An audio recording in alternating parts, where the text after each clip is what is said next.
léegi peut-être ñun gis nañ yokkute mais moom it gis na yokkute parce que nekkoon na fii directeur de la modernisation et de l'équipement rural jóge ci loolu ñu jox ko l'une des plus grandes sociétés du pays muy la SAED jóge foofu ñëw nekk ministre de l'élevage maanaam ñu def lépp luy élevage du Sénégal donc gis na ci yokkute ñun aussi gis nañ ci yokkute parce que chaque année gis nañu teraanga yi gën a yokk donc ci turu ASC yi nekk zone A zone B ci turu comité directeur zone A donc ñu koy encore une fois di ko sant di ko gërëm di ko féliciter parce que aussi nombre tànk yokk na di ko ñaanal yàlla aussi gudd fan ak wér ak jàmm parce que jàmm ci la lépp donc dañuy waxoon tey aussi au niveau de la zone A ci turu comité directeur de zone A am na benn diplôme bu ñu ko defal à la donc du ministre bu donc maa ngi sant ñëpp di gërëm ñëpp. damay wax en tant que président de la zone B. dana métti nag ndaxte li sama copain di wax nee nañ Boucher moom lu mu wax si béy rek ñu ne der baa tax waaw waaye damay dellu si li sëñ Fallou Mbacké waxoon sëñ Fallou Mbacké daf ni woon du sant ku ko defalul dara kon bala ma koo sant damay wax lim ñu defal su jaree sant ma sant ko bu jarul sant du ma ko sant damay tàmbalee d'abord sama rakk El Hadj Malick wax na ko léegi nee na 2013 ak 2012 ak 2013 Samba Ndiobène moo nekkoon seen parrain 2015 2016 2017 Samba Ndiobène moo nekk le parrain de la zone B jàpp naa ne tey su ASC nawetaan wala nawetaan su àggee fenn fi daara c'est grâce à Samba Ndiobène ñun rek ñooy finalu ni vainqueur 500 000 senior cadet 250 000 chaque année bu ñu nee final tribune DMTA la ñu indil manifestation organisation finale zone musta finalu ba yëkkati dërëmam yokku si damay wax rek ñaata ngeen soxla vraiment l'expression des besoins ni ma ko bindee noonu la ko koy defee du si manqué dërëm du si manqué loolu pendant 3 ans daaw même bi demee ba ñu am problème par rapport à l'organisation de la finale daaw su zone B finale jàpp naa ni Samba Ndiobène dugal na si loxoom kon loolu la defal zone ASC yi waxuma ASC zone A waxuma ASC zone B ça fait 3 ans lépp loo xam ne formalité administrative ASC yi la mooy réaffiliation assurance licence lépp moo koy jënd dañuy xëy suba rek wootee ñaata ngeen soxla ñaata defal ma expression de besoin ñaata na bind ko 500000 la du si teg baat dama yónnee 500000 ASC yi dañuy xëy su ne dem leen football du ngeen fay dara xam nga naa yem foofu mais da siy bare mu ne ma non loolu sax baax na waaye nag dama bëgg ASC yi aussi bu ñu ñëw daara dañoo bëgg ñu rafet bii mooy 3e édition ou 4e édition chaque année ñu organiser journée de distribution d'équipements sportifs maillot culotte bas blouson ak ñaari bal jàpp naa ne ku la fayal lépp jox la équipement sportif ne la demal fu wali jàpp naa si des mooy wuti ñaan te loolu jàpp naa ne kon loolu mënoon naa yem foofu de ñun zone yi membre comité 2 dama ko fàtte woon ça fait 2 ans chaque année mu may ñu ay blouson pour l'ensemble des membres du comité directeur des 2 zones kon jàpp naa ni kooku su ma ko santee non phase nationale spéciale la loolu après la diplôme baa nga ne peut-être après dañ si ñëwaat parce que phase nationale jàpp naa ni tey organisation phase nationale yi man waxuma ko patron nawetaan yi moo ko wax Amadou Kane nee na su phase nationale amee dans le département de Linguère c'est en grande partie dû à Samba Ndiobène li mu si def moom xam naa ko wax fii aussi parce que bañuy def démarche audience bi si laa bokkoon après xam naa lu bëree bëri la mu si dox pour au moins ñu débloquer phase nationale yi jox leen enveloppe 5 millions aider leen auprès de la LONASE ñu am fa 3 millions kon gëm naa ne Samba Ndiobène jàpp na bu baax a baax si organisation phase nationale loolu moo tax keroog final phase nationale yi l'ONCAV lui a décerné ce diplôme là dañ ñëwoon non si ASC qualifié jox na leen parce que dental ak bench ku ne jox leen 500000 boole si jox leen denrée de première nécessité si oto lañ ko def ceeb dewlin suukar meew soble pomme de terre warga lépp la leen jox kon donc loolu la ministre defal le monde sportif kon monsieur le ministre li ma lay sant c'est pas parce que dama far ak yow mais yaa ko def moo tax ma ñemee taxaw tey devant l'assistance ni merci une fois de plus au ministre de l'élevage et des productions animales en tout cas le monde sportif vous remercie profondément pour tout ce que vous avez fait pour eux ñun dañ lay ñaanal yàlla na nga yokku parce que xam na ne boo yokkoo le monde sportif yëg ko boo yokkoo Jolof yëg ko comme agenda bi dafa xaw a xat maa ngi sant ñëpp di gërëm ñëpp bu jubee yéen a ji ëppoon na loolu su manqué ngeen xam ne sama xol moo fees maintenant diplôme bi ñu waxoon dañuy def remise bi léegi nii rek mu wàcc benn yoon je vous remercie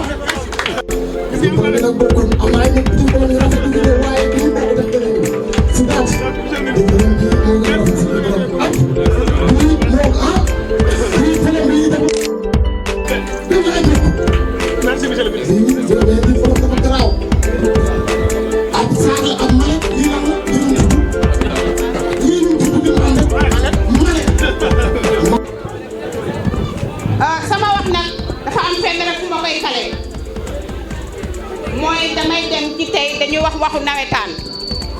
ñu wax waxu football ku na xam Daara Jolof dayo bi mu am ci football au niveau national ndax tey bu ñu demee ba au niveau régional ñu ne dañuy organiser des phases nationales tey ñu yëkkati ñaari poule ne dañ koy organiser à Daara kon xam nañ ne Daara am na lu muy signifier ci football ci loolu ñu wax ne Samba Ndiobène am na benn subvention boo xam ne da koo joxe pour ces phases nationales kon merci beaucoup monsieur le ministre di wane tim ne Daara sur le plan sportif au niveau national ku na xam na ne Daara mas na bokk ci Ligue 1 professionnel kon Daara tey lii bàcc def am na lu mu signifié ci Daara ma di leen wax ne man tey dama nekk une représentante du peuple nekk député boo xam ne tey dañ ma fal ma nekk fi askan wi kon tey am na loo xam ne tey man gis naa ko ci Daara ci lu jëm ci mbirum football man war naa ko mën a porter war naa ko mën a yóbbu à l'Assemblée nationale parce que tey suñu xale yii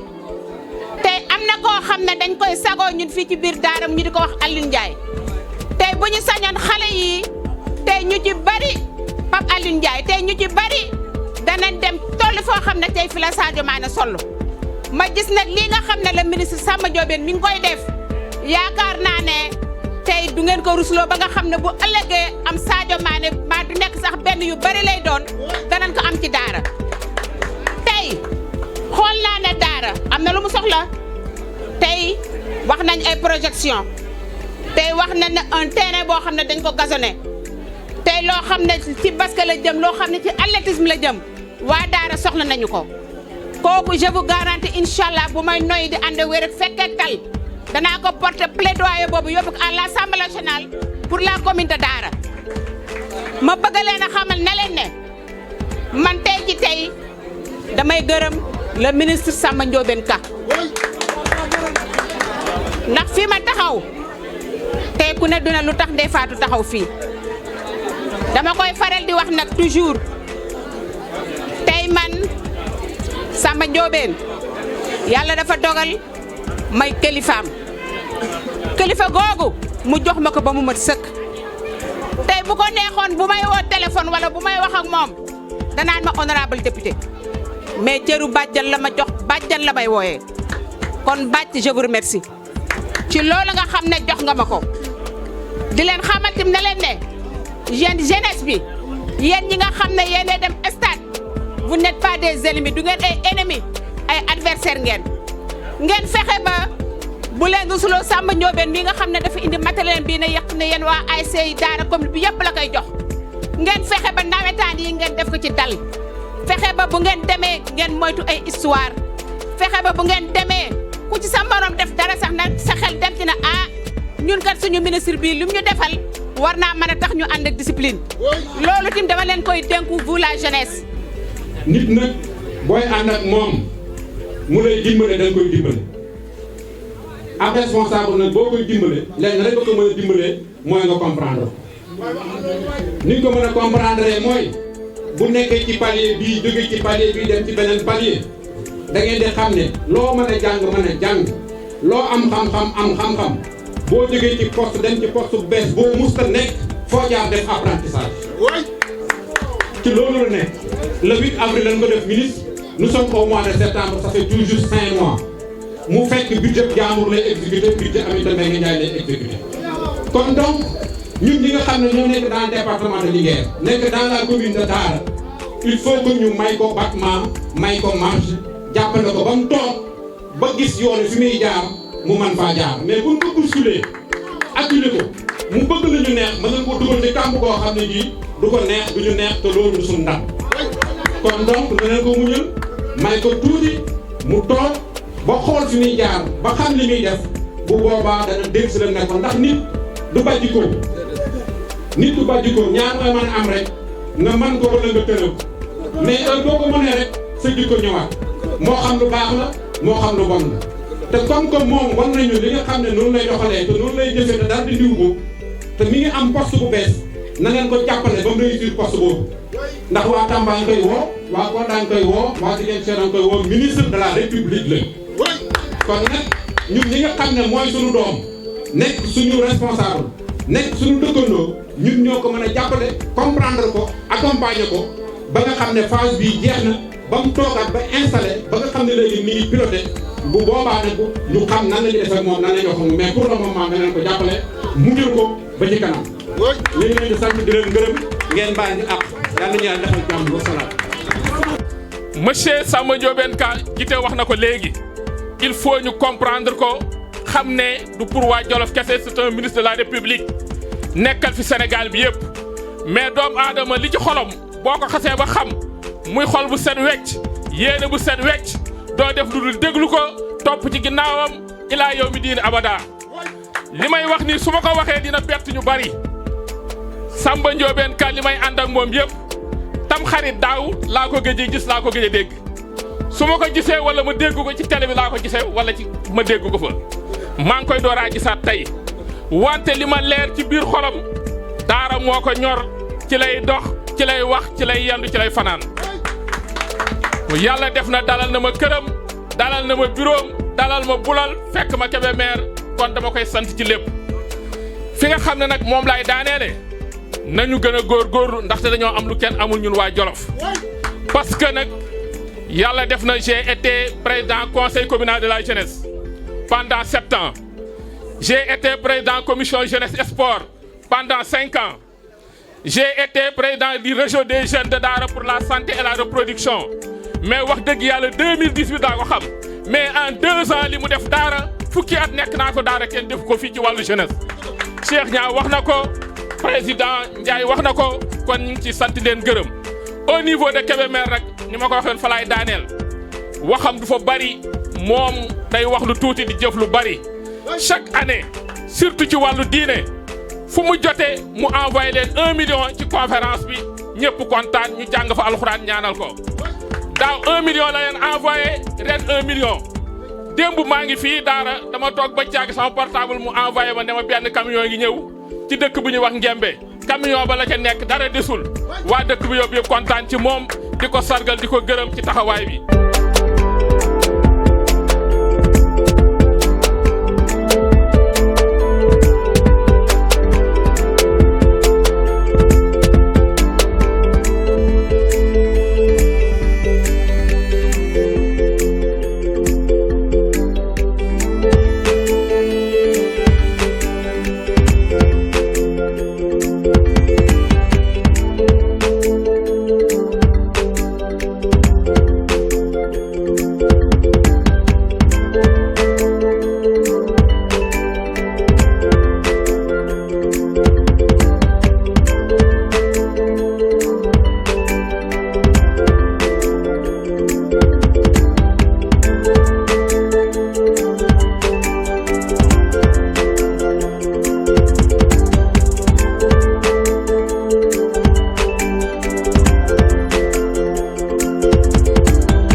xam na tey le 14 septembre te Sénégal ci boppam am lu koy 14 septembre di rappeler particulièrement le Jolof mooy décès bu Djibo Leyti Ka ba leen foofu tàccu amu fi góor gu baax la woon góor gu am Pastef la woon c'était aussi un républicain yàlla def mu nekk fii dëkk Jolof liggéeyal réew mi yàlla mi nga xam ne moom kese moo fi nekk démb moo fi nekk tey te moom kese moo fi des suba jële ko ci suñuy loxo il y a de cela 2 ans tey mooy anniversaire bi kon day rafet bés boobu su amee suñ fa dajee ñu sànni ko ay ñaan yàlla may ko àjjana bi gën a kawe ci àjjana yi su ngeen gisee tey fête bi xaw a mel ni mu mel am na yu bari yu ñu bëggoon a dugal ci biir ñoo ne yenn yi mënul ànd kon dañuy profiter occasion bi di ko ñaanal mais di ñaanal également njabootam bi mu fi bàyyi yàlla teg ci loxoom ci darajay Muhammad sallallahu alayhi wa sallam su loolu weesoo maa ngi nuyu monsieur le maire mi nga xam ne suma nijaay la mooy monsieur le maire Mawa Ndiaye woo naa ko wax naa ko événement bi wan na tamit ngant boo xam ne man ci sama bopp nangul naa ko waaye sant yàlla su fi nekkul waaye sant yàlla aussi bi mu envoyé ndaw su ma ne bi mu envoyé ndaw mooy que ne ki nga xam ne mooy suñu jigéen muy madame la maire Koumba Diaw tey ci tey maire département de Linguère yépp la fi représenté kon mën naa ne le maire de Dara est présent madame la maire jërë nga jëf kontaan nañ ci yow jërë nga jëf pour déplacement bi maa ngi nuyu également suma bàjjan l'honorable député Ndeye Fatou Guissé yàlla def mu ñëwul fi boppam waaye mu ñëwul fi également député wu département bi yépp parce que kenn ku ne ci ñoom it woo naa la wax naa la dañoo bëgg bégal gone Daara tey tey di ñaan yàlla bégal gone département bi incha allahu taala ci fan yu néew. maa ngi nuyu également suma nijaay tonton Gité Ndaw di ko nuyu di ko santaat encore une fois de plus gis ko suñu wet def ñuy may fit gis ko suñu wet def ñuy inspiré kon tonton ñoo ngi lay sant di la gërëm di rafetlu sa taxawaay suñu wet maa ngi nuyu également suñu mag suñu coordinateur bu Daara mooy Algassimou Silla su ma nuyoo Algassimou Silla nuyoo naa képp koo xam ne yàlla nattu na ko mu bokk ak ñun gis-gis ñuy liggéeyandoo ci li nga xam ne mooy wàllu politique fii ci biir Daara maa ngi nuyu également le président de la zone A sama doomu mbay Malick Diop di rafetlu également kaddu yi di ñaan yàlla kaddu yu rafet yi nga jël jëmale ko ci ñun même su loolu nekkul ci ñun ñu ñaan yàlla yàlla na ko yàlla def ci ñun def ko ci mboolem julli maa ngi nuyu également sur le président de la zone B yàlla def mu nekk sama mag yàlla def mu nekk sama conseil technique yàlla def mu nekk sama missionnaire à tout point de vue grand frère kontaan naa ci taxawaay bi kontaan naa ci kàddu yi kontaan naa également ni ngay doxale yàlla na jëm kanam et ànd ak gi ngeen ànd ak nit ñëpp yàlla na jëm kanam maa ngi nuyu également ñi nga xam ne ñoo fi nekk jeunesse au niveau de la commune de Daara fàttewuma ci góor fàttewuma ci jigéen dañu ne ku lim juum maa ngi nuyu également jigéeni Daara yépp ak jigéeni Jolof yépp fàttewuma kenn activité bi nga xam ne tey am nañ ko fi dafa nekk loo xam ne dañ ko digaale woon ak jeunesse su Daara waaye di ñaan yàlla tamit mu law ba mën a egg ci commune département yépp dafa fekk ne adduna mënoo xëy rek defandoo lépp ci benn yoon c'est pas possible ala saga nga fexe ba kenn ku ne man caa gis boppam et au fur et à mesure maa ngi nuyu également suñuy naataango ñi nga xam ne ñoo jógee commune Thiamène te suma xarit Talla Wade nekk fi commune Mbuula aussi sama mag ñaa nekk fi commune Kamb Biram yónnee na fi lu tax bëgguma def commune par commune dama ne su ma tuddee le maire qui représente tous les maires rek kenn ku ne ci ñun war na cee gis boppam kon maa ngi jégalu képp koo xam ne jaaruma ci turam lii ñuy def nag pour la jeunesse dafa nekk loo xam ne président de la république ci boppam moo ci jiitu président de la république def ne ci réew mi tant que mu ngi yore réewum Sénégal jeunesse da ciy am wàll tant que mu ngi yore réewu Sénégal jigéen da ciy am wàll moo tax ñun aussi action yi nga xam ne ñoo ngi koy def mu nekk ay activités professionnelles te ministère di ko def wala mu nekk ay activités personnelles politiques ñu koy def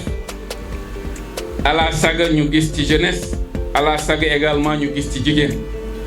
et looloo tax aussi lii nii ñuy def tey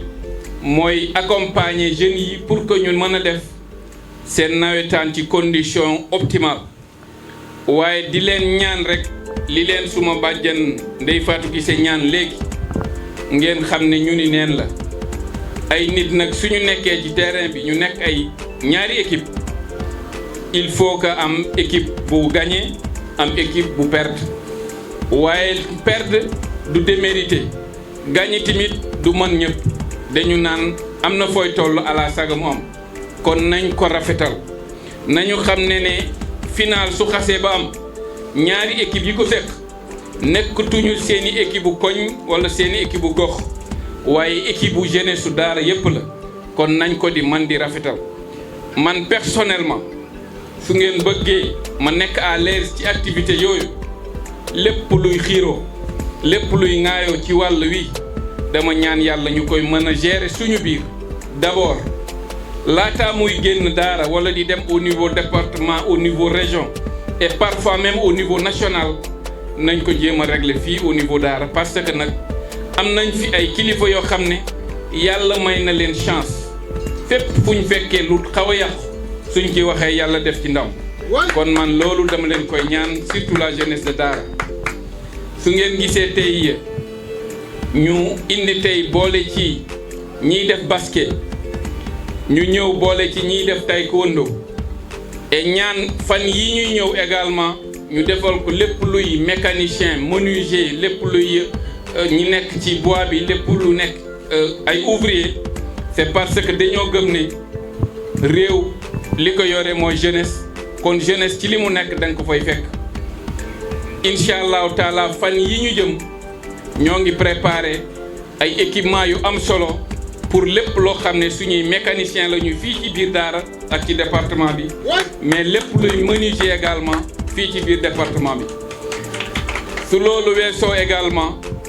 comme que yàlla def na ñu ñëw fi ñu xamal leen ne président de la république kontaan na ci Jolof kontaan na ci daara kontaan na ci ñëpp muy góor muy jigéen muy mag muy ndaw et ci programme yi nga xam ne am na ko tey ci biir réew mi rawatina programme bi ñu naan Promoville te di defar ville yu mag yi ci biir Sénégal bokk na ci daara bi nga xam ne tànn nañ ko ñu dugal ko ci programme pour biir daara mu mën a am ay tali comme dëkk yu mag yépp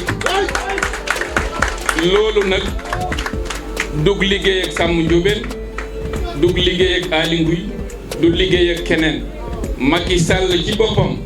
moo gis ne daara bokk na ci gox-goxaan yi nga xam ne am nañu cër ci li nga xam ne mu ngi koy séddale ci table ba muy toog mu ne daara nan ko boole ci dëkk yi nga xam ne dañ leen war a moderniser moo tax incha allahu taala biir daara dina am ay tëli yu ñuul kukk comme dëkk yu bari incha allahu taala su loolu weesoo na ngeen xam ne président de la république def ne dafa bëgg ci biir réew mi mu am duñu seenati fenn mbalit buy wër fu ne buy dem fu ne mooy programme zéro déchet mais programme aussi zéro bidonville programme yooyu nag bëgg-bëggam la jaamu yàlla nag bëgg-bëgg la am waaye lay sottal yàlla moo koy sottal su ma ne yàlla moo koy sottal nag moo koy bëggee na ko neexee mu joxe ay moyens mais joxe kattan waaye président Macky li mu bëgg loolu moom kese mënu koo sottal te yéen jeunesse yi dugalu leen ci seen loxo su ne bëggatut mbalit ci biir réew mi moom kese ak ay ministre am mënuñ koo gérer loolu il faut jeunesse bi mobiliser wu waaye il faut jigéen yi mobiliser wu moo tax ñu ne ñun fii au niveau du département de Linguère et particulièrement au niveau de la commune de Dara bëgg nañ ci programme boobu ëllëg suñuy évaluer ci ville yi nga xam ne ville yu gën a propre ci biir réew mi daara man caa bokk. loolu nag lu muy laaj mooy kenn ku ne def ko jëfu boppam waaye kenn ku ne taxawee ko taxawaayu boppam. et ci biir programme yi nga xam ne président Macky am na ko également bokk na ci programme bi muy naan 1000 logements 1000 logements moom mooy téeméeri junni dëkkuwaay su ngeen gisee loolu mu wax ko dafa xool ci réew mi am na ay doomu aadama yàlla dafa def seen loxo jotul seen gannaaw te nag ñu bokk ci réew mi war a bokk ci li nga xam ne mu ngi génn ci réew mi te amuluñ ko moyen amuluñ ko doole mu ne dina créer benn programme bu ñu naan programme 1000 logements sociaux yoo xam ne ñi nga xam ne seen doole matewul ñi am ay étages ak ay gratte-ciel ñu mën a yegg si ci yooyu mën a am dëkkuwaay bu décent loolu lu muy wone rek mooy li mu doon woote ci équité sociale ak équité territoriale le président de la république mu ngi ci dafa bëgg ne béykat bi dëkk Fongolemi sàmmkat bi dëkk Bakel nappkat bi dëkk biir Joal mu bañ a ñee dara ki nga xam ne moo nekk biir Dakar wala ki nga xam ne moo nekk biir Saint-Louis wala ki nga xam ne moo nekk ci grande ville yi parce que nag réew mi benn la te réew mi kenn mënu koo xar ñaar kon c'est tout à fait normal fépp fu Sénégalais nekk war a mën a sentir ci boppam li nga xam ne état bi mu ngi koy def loolu nag ala saga kenn ku ne ci yéen mu jàpp ci mu def ci kémt lay kàttanam kon pour avancer ci loolu man namm naa waxtaan ak jeune daara waxtaan ak jeune département de Linguère li nga xam ne mooy surtout programme zéro déchet bi ñu taxaw ci lenn mettre en place benn organisation bu ñu tuddee les volontaires du cadre de vie volontaires yooyu day nekk au niveau commune yëpp soo ñëwee ci commune bu ne day nekk ci ASC yëpp ñoo ciy bokk dara yëkkatiwu ko lu dul kenn ku ne fi nga dëkk sa buntu kër nang ko setal ba mu set mbalit bi nga fa jële nga def ko ci poubelle dinaa leen jox ay poubelle incha allahu taala ASC par ASC dinaa leen jox ay poubelle ngeen def ko kenn ku ne sa dëkkuwaay jigéen ñi dinaa leen jàppale ci ay blouse yoo xam ne par vendredi bu njëkk ci weer bu ne ngeen mën a dajaloo ci koñ bi ngeen ne sama buntu kër gii kat sama buntu kër la su setee man la setal su ndox mi taayee fii yooyu am fi sama dooma ciy feebar kon war naa cee xar sama tànk tubéy et ci wàllu matériel bi indi nañu luy tolloog 60 brouettes ñu ngi nii ñu stocké à Daara mu ànd ak équipement yi mu war a ànd ak yëpp fan yu néew dinañ ñëw fii ci biir dëkk bi waxtaan ceeg yéen xool naka la ñuy def pour suñu dëkk bi set comme yi dëkk yu bari mele parce que day nekk gàcce soo jógee Louga di dugg Daara li ngay njëkk a gis mooy mbalit bi nekk partout loolu nag du gàcceeb Samba Ndiobène kese du gàcceeb Aly Ngouille kese du gàcceeb député yi waaye suñ gàcc ñun ñëpp la kon baax na kenn ku ne ci ñun defar d'abord buntu këram ak këram laataa muy bëgg a defar feneen benn ñaareel boobu dolli aussi defar bi baax na waaye bañ a salteelati moo gën a baax école yi également dañ ci am wàll mooy école primaire yi mooy collège yi mooy lycée yi ñu inculquer gone yi que ne tey ci tey dafa am approche boo xam ne ñoom dañ ko war a am réew mi kenn ci ñun moomu ko te incha allahu taala dañuy dem bàyyi ko fi waaye ñaan nañu yàlla nag góorgóorlu ci fan yi ñu fi nekk ba ëllëg ku fi ñëwit du xeeb ña fi nekkoon kon loolu c'est un combat collectif qu'on doit mener avec la quasi-totalité des acteurs loolu ndaw yi dañ ci am wàll lu tax ma ci insister parce que dama xam ne président de la République loolu da koo ñor mooy réew mi kenn ku ne gis sa bopp ci li muy liggéey da koo ñor mooy ne réew mi fépp foo ñëw tey dafa war a set dëkkuwaay yi mel ni mu war a mel kon c'est tout à fait normal su ñu amee occasion yu mel nii ñu profité ci waaye duma daane également sans pour autant me réitérer encore suñu félicitation à l'endroit de nos alliés muy parti socialiste muy waa LD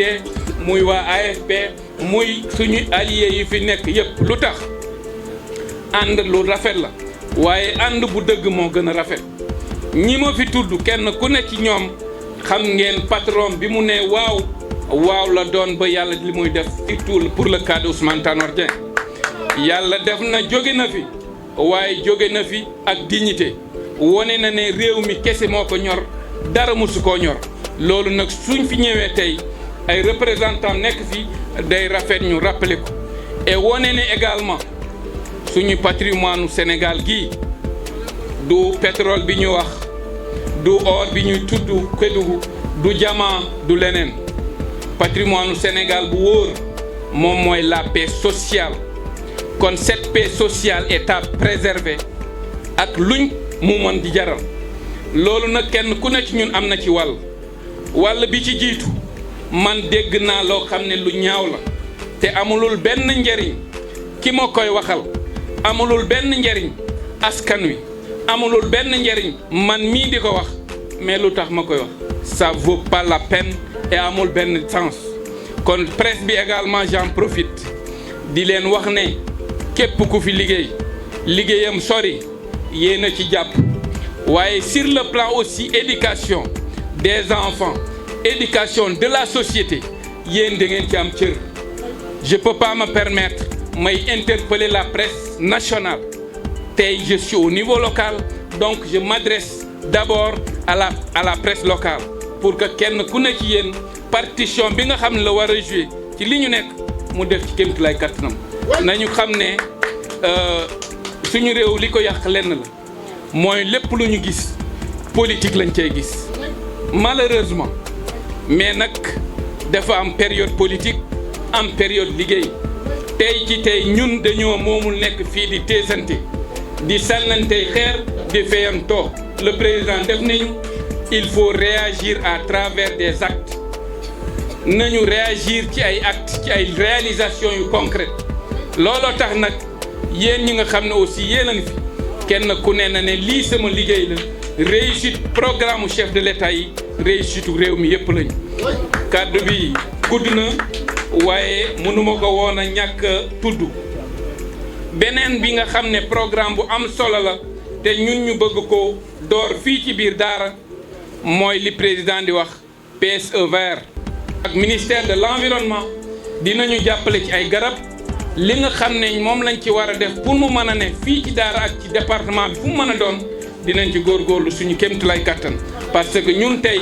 suñu cër mooy mettre en exergue les programmes du chef de l'État et participer à leur réalisation à toutes circonstances incha allahu taala et pour bañ a guddal affaire bi tàng na di baalu ak ñëpp et jaamub yàlla la motuma moo tax ci samay jëf ci samay wax ak ci sama lépp lu ci bari mën nañ cee koy gis fekk lu ñaaw la waaye ngeen xam ne ne wallaahi du lu ma séentu woon wala lu ma yéene bi yéene bu baax kese la et pour gàttal maa ngi leen di sant di leen gërëm et di leen wax incha allahu taala ba beneen yoon et di encourager aussi toutes les ASC jërë ngeen jëf je vous remercie